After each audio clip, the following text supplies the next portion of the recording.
Good morning, and thank you for tuning into the Andrew Tate Show, brought to you by the GSMC Sports Network. We've got a great show for you guys today. We're going to be covering LeBron James and his future with the Lakers. We'll also be talking more on the college name, image, and likeness antitrust case versus the NCAA. We'll also be talking about the Dallas Cowboys agreed to terms with Ezekiel Elliott. We'll also be touching on the Kelsey brothers, and make sure that you guys stick around for later in the show when we'll be diving into our dumb criminal story for the week. Before we start, though, I want to ask that you guys like and follow the show. Also, we get a number of questions from the viewers that come in during the show, so to ensure that your question gets read on the air, I ask that you use the tips and donation link with your question. That link is gsmcpodcast.net. This just puts your question at the top of the list so that I can see it, and it also really helps the show. Flew right through that. I was pretty impressed with myself with that. I was waiting on you to say good morning, Tate, or anything. Good morning, Tate. I'm like, I'm just going to be quiet. I'm not going to jump ahead today. But you decided to step back, look in the mirror like, yeah, I'm awesome. I did that. All right. How are you doing, Miss Faith? I'm doing very well. How are you doing? I am doing good. Okay, so right before this started, Faith and I were talking about, because we didn't do a show yesterday. Mm-hmm. I had a medical emergency that I had to tend to, not for me, but a friend of mine that was visiting from London. Mm-hmm. And I gave faith. I gave faith. The faith. The faith. The one and only. I gave the faith the option of just doing the show by herself or not doing the show. Yes. And what did you choose, Faith? I decided to take a mental health day because yesterday was my first day of no class. So I was like, I did consider doing the show. I really, really did ponder it. And then I was like, well, I was given the option not to do a show if I didn't want to. And so I was like, I'll take the day off. I can't lie, when I came back from the hospital and I looked, because I was curious. I was definitely curious. And I'm like, what is she going to talk about? If she does the show, what is she going to cover? So I was super curious. I'm like, if this show turns into the Taylor Swift hour, like, I would have to strangle her, but other than that, I knew she'd be fine. I'm not a Swiftie, really. I support her, but listen, I think you're a closet Swiftie. I'm not. I would be honest if I listened to Taylor Swift, and I definitely don't. It's not my cup of tea, but I'm not a hater either. I would never hate on Taylor Swift. Okay, here's another question I would love to. I want to hear your take on. Okay. As I mentioned, I have friends from London and Ireland. And after we went to the checking on a friend that's in the hospital from London, we had lunch. We went to lunch, and we were talking about the royal family. And the gentleman that was a friend of mine, he was saying that Americans are obsessed and love the royal family. And I said, no, I don't think they're obsessed with the royal family. We don't look at them as like our king and our queen. We kind of look at them as kind of like celebrity gossip. And so I compared it to the Queen Elizabeth as Betty White, an older statesman that we loved. And then I said, the rest of them, we kind of look at like the Kardashians. Like, am I off on that one? How would you take that one? I'm very curious, because I said I look at it as more celebrity news. When I hear about the royal family, then I don't look at them as like. I think with that statement, you probably have just offended a lot. Oh, yes. That's the whole point of this whole conversation, because we had this long debate about that. I don't. You look at celebrity gossip or elder statesmen on the presidents. I guess it would be a little bit of both, because I do recognize that, oh, this is England's, monarchy. So always in the back of Mhm. my head, this is like, well, these are very prominent, important Important figures. people, yes. I agree with that But part of it. with the things that were coming out with Princess Kate and the photo editing stuff and everything like that, the conspiracy theories that were going on around that, I enjoyed like reading and watching and seeing all the stuff that was going on with So that. like celebrity Um, gossip, right? a little bit, yeah. Yeah. So we're saying the same thing. I look at it as celebrity gossip with a little sprinkle of like Monarchy. we understand that these are leaders of countries or Mm-hmm. part of the royal family, the monarchy for the UK. But when we consume it, it's not like Vladimir Putin threatens to, Well, I bomb was about to Ukraine. It's say, different. I'm sure there are a lot of people on the outside of the United States looking in and viewing some of our Oh, Swiss prominent girl. figures in that sense. So, I'm not gonna say I don't. We're not gonna go. We're not going we're down not going to that. go into that, but I'm just No. saying. Ooh, ooh. Yeah. I need to take a knee right now. Just because as So, bad as I say we look at the royal family as more celebrity with a little bit of understanding that their political leaders or monarchies. Now, our political system, I look at it as politics with a side order of just craziness going on. mm-hmm. So Yeah. we've been taking it to the next level. We're gonna end that there.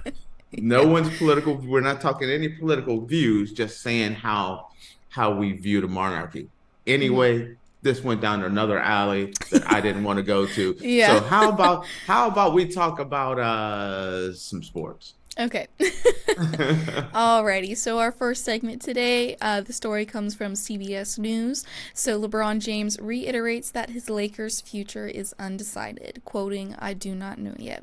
LeBron James has now played 6 seasons with the Los Angeles Lakers, one more, and he would match his first run with the Cleveland Cavaliers for his longest tenure with a single team. The choice to reach that milestone, thanks to a player option in his contract, is entirely in his hands. At this moment, James is seemingly still on the fence about whether or not he would like to do so. The Lakers were eliminated from the postseason by the Denver Nuggets on Monday, which naturally prompted questions about James's future in Los Angeles. If he has made up his mind, he's decided not to share a decision. When asked if there was any thought about whether or not this could be his last game as a Lakers following Monday's loss, James took a lengthy pause and declined to answer. As speculation surrounded James on Tuesday following his elimination, he took to social media to reiterate that he does not know what his future holds. "I've heard a lot of reports about my future. I said last night, and I'll say it again, I do not know yet, as I'm only thinking about spending time with my family and friends. When I know after speaking with the fam, my counsel, as well as my representation about it, then you guys will know," James wrote. James tends to keep his cards close to the chest when it comes to off-season plans. He has changed teams on 3 occasions, and he controlled the messaging involved in each one of those moves. In 2010, he announced his move to the Miami Heat on a televised interview he titled "The Decision." In 2014, he revealed that he planned to return to the Cleveland Cavaliers in the first-person letter published by Sports Illustrated, and his 2018 move to the Lakers was announced in a press release by Clutch Sports, his agency. Okay. So I'm gonna break this into I'm gonna touch on what you just talked about right here. Mm-hmm. Second, Okay. we were out yesterday. You took a little mental health. I was helping a friend who had gone to the hospital. Mm-hmm. So we didn't get a chance to talk about Freddy Cougar. Jokic. And that's the whole thing. Was I surprised that the Lakers lost? No. No. Was I surprised the way the Lakers lost? No. No. Is it weird? Make sure everyone knows I'm a Laker fan. I'm a LeBron James fan. Mm-hmm. I've been a Laker fan since I was a little kid. Mm-hmm. And I felt relieved when this was over. And I know that's bad.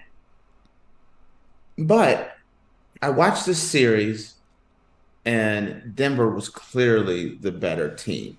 And Mm-hmm. it just went as follows. Lakers start out strong, high energy. They, you know, first half comes in, Lakers have done well. They're leading. Denver makes a run in the third quarter and finishes off in the fourth quarter. No different. Same stuff, different day. Right. So then this game came around and the Lakers are back against the wall. They're gonna make it's all or get swept again. And I felt like when they won the game, that I thought it would be incredibly hard for them to win another game. I had it in 5 games from the beginning. I thought it was going to be a gentleman's sweep. If you remember me saying that Mm-hmm. they would win one game, that's what they did. Uh, and so when they had that win and people were talking about can the Lakers make a comeback, I really thought no. Mm-hmm. I'm like, maybe if Murray is really injured, turned out he wasn't really injured. He just came through and had a fine game. But ultimately, when I looked around and I looked at this, the better team was Denver. Mm-hmm. As long as Denver was in the playoffs, I felt like the Lakers never had a chance at the NBA Finals. And so I didn't look at this as a championship team. Uh, so I kind of felt relief, like, okay, finally it's over. We don't have to take any more butt whoopings from the Denver Nuggets. Jokic can stop haunting us and we can move on. So there's no surprise there, just more relief. You knew Freddy Cougar was coming to get you, and it happened, and it's Mm-hmm. over. Now, LeBron, if I was the Lakers, I'd be making plans. I would be making I would be making very, very serious plans about preparing for what the Los Angeles Lakers are going to be like without LeBron James. Number one, he's old. Mm-hmm.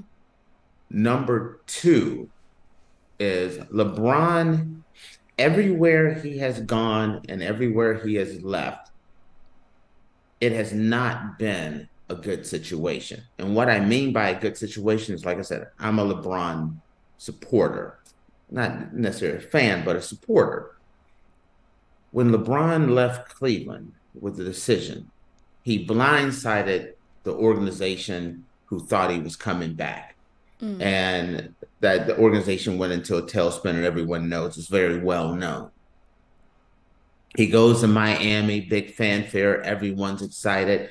Everyone in Miami is super excited. LeBron's contract comes up. They're ready. They're ready for him to decide. He's like, I'm trying to decide on my future. Bam, blindsided the Miami Heat, and they weren't prepared for it. Then he goes back to Cleveland. He goes back. He wins a championship. He doesn't tell anyone anything, but they know. Mm-hmm. And then bam, they're surprised. My whole point is those who do not learn from history repeats. And this is one of those situations where do not expect LeBron to come back. If he comes back, that's a bonus. But if I'm making any of my plans, I have to say my top plan is figuring out life without LeBron immediately. Like LeBron's done in LA unless he decides to come back. And you just don't know where he's going to decide. Does Bronny, it depends on where's Bronny Yeah, going, I was gonna mention that. everything. You don't know if Bronny's going to stay. He's in the transfer portal. He's up for a draft. Does Bronny go to a new town, a new city, and LeBron goes with him? That's a strong possibility. Does Bronny get drafted and LeBron goes with him? That's a strong possibility. Ultimately, I think the Lakers should start preparing for it. Now, the question is, should you want LeBron to come back? That's the question that popped in my head when I heard this story. That LeBron was very quiet and held close to the vest on should the Lakers turn the page on LeBron. I can make a case, yes. I can definitely make a case, yes. And here's the reason why. In order for the Lakers to, like right now, looking at where they're at, the Lakers haven't figured out Denver, not even a second. No chance of figuring out Denver. Next year, LeBron is even older. Anthony Davis is a little bit older. This is the first year that Anthony Davis was healthy. It's no guarantee that Anthony Davis can duplicate this back-to-back years. So you have an older LeBron, a questionable Anthony Davis, and you start looking at your team and saying, really, do you have an NBA championship team? Oklahoma City, incredibly good, great team, is only going to be better. Minnesota is going to be better. The New Orleans Pelicans is going to be better, and Denver already has your number. Is it time for the Lakers to start to rebuild? Start rebuilding. I think they should. Let LeBron go to wherever LeBron is going. If you can do a sign and trade, that would be fantastic. But I think what's best for the Lakers would be to move on from LeBron. And I'm a fan of LeBron, but I'm more of a fan of the Lakers. And when you look at it, what do you accomplish if you say we're going to bring LeBron back? One, that means you're going to have to do away with what little picks you have left and package up players to try to find a third superstar because you don't have enough with what you have right now. So you're going to have to gut your future, which you've already, to make your team be able to compete with the Oklahoma Cities, the New Orleans, the Minnesota, and the Dallas. So looking at that, I don't know if you can get better unless you're going to be able to get in a Kevin Durant type of a player. So with that being said, it may be time to turn the page with LeBron. That's all I'm getting at there. It'll be interesting to see if that actually happens and what's going to happen to the Lakers without LeBron if that happens. Yes, I mean it's kind of a scary proposition when you look at the Lakers are over in a bad place because do you go all in with a 40-year-old right legend, which means you're going to have to gut your future for the next decade because they don't have a lot of draft picks, so you're going to have to pretty much totally be prepared after he leaves to completely blow things up, or you start moving forward now. And I think the best situation, what's best for the Lakers is to move forward. What's best for LeBron it's pretty much whatever LeBron wants. Go with his son or stay in Los Angeles. Mm-hmm. But I'm going to tell you, everywhere he's gone, every team that he's left, he kind of left them in kind of a lurch where they're reeling. And the Mm-hmm. Lakers right now, if he just blindsides them and says he's leaving again, they're a team that's reeling because the Lakers without LeBron is a lottery team. Mm-hmm. And so they need to start making moves right now. And I think it's a smart move to move on without LeBron. Well, I guess we'll have to. He's got a couple months, so we'll see what happens with that. uh, But with that, guys, we're going to take our first break. And when we come back, we're going to be talking about college sport leaders and deep talks to settle the name, image, and likeness antitrust case versus the NCAA. So make sure you guys stick around, and we will be back in a minute.